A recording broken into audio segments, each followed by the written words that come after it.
Hello, नमस्ते, प्रणाम। मैं एक सहाना गीत गाने जा रही हूँ। अगर आप लोग को अच्छा लगे तो लाइक सब्सक्राइब शेयर ज़रूर करना और कमेंट भी बताना कैसा है।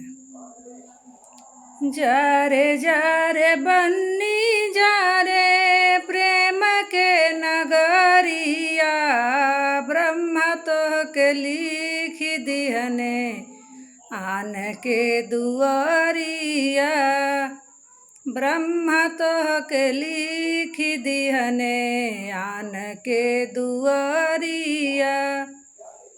अम्मा के लाज रखिया पापा के पगड़िया।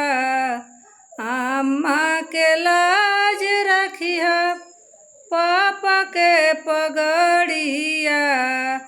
ब्रह्मा तो के लिख दिहने आन के दुआरिया।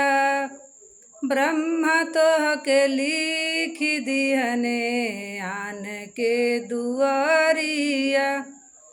जा रे बन्नी जा रे प्रेम के नगरिया।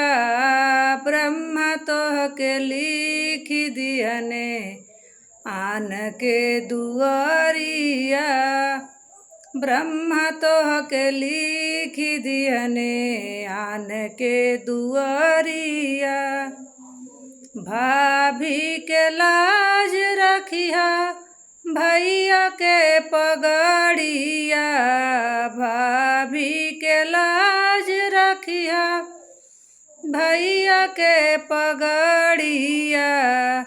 ब्रह्मा तो के लिख दिहने आन के दुआरिया।